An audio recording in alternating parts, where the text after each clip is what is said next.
জরিনাকে আমি কি দিয়ে বুঝাই রে, আমি যে ওরে কত ভালোবাসি। আজকে মনটা একদম ফুরফুরে লাগতেছে রে। এই তো জরিনাকে পেয়ে গেছি, এবার তুলে নিয়ে যাব রে।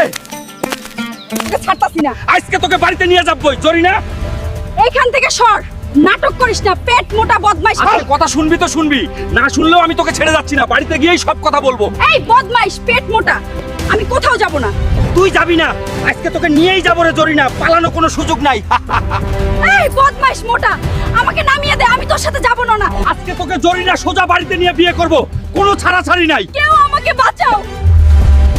দিদা, ও দিদা, বাইরে আসো, আজকে বউ নিয়ে আইছি। এই দেখ কাণ্ডটা, পেট মোটা মাথা নষ্ট, এটা তুই কি নিয়ে আইছিস রে? দেখো দিদা, তোমার হালক আমাকে রাস্তায় থেকে তুলে নিয়ে আসছে। এই পেট মোটা, তুই এটা কি কাজ করছিস? যেখান থেকে জরিনাকে নিয়ে আসিস সেখানেই জলদি থুই আয়। না দিদা, আমি আজকে জরিনাকে বিয়ে করবই। হ্যাঁ, আমি হালককে বিয়ে করব যদি সে একটা কাজ করে দিতে পারে। কাজটা করলে তবেই বিয়া। কি কাজ জলদি বলো। হালক, তুই যদি আমার বাড়ির পিছনে থাকা ডাইনিটাকে ভাগিয়ে দিতে পারিস তবেই তোকে আমি বিয়ে করব। এইটা একটা কাজ হলো, আমি এখনই যাচ্ছি, তোমরা অপেক্ষা করো। জরিনা বলছে ডাইনিটাকে ভাগাতে হবে, আমাকে যে কোনো প্রকারের শালা ডাইনিটাকে ভাগাতেই হবে। আমি এখনই যাচ্ছি, আজকেই বিয়ে ফাইনাল করব। আমার বিয়ে বানি আর হবে না রে। বাপ রে বাপ, কি ভয়ঙ্কর জায়গা রে ভাই। আগে যাই, দেখা যাক কি হয়।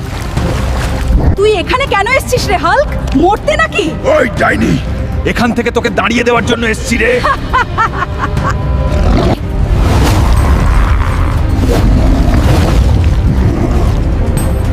এই ডাইনিকে আর হইল না। আসলে আমার বিয়েটা মনে হয় আর হইল না। এবার বুঝলি তো আমার পাওয়ার কি? আমি আবার আসবো রে ডাইনি, এখন আগে জানটা বাঁচায়া পালাই। তোমরা সবাই চ্যানেলটা সাবস্ক্রাইব করে রাখো, আর এই ভিডিওতে একটা লাইক দাও। আমরা পার্ট 2 নিয়ে খুব শীঘ্রই আসবো।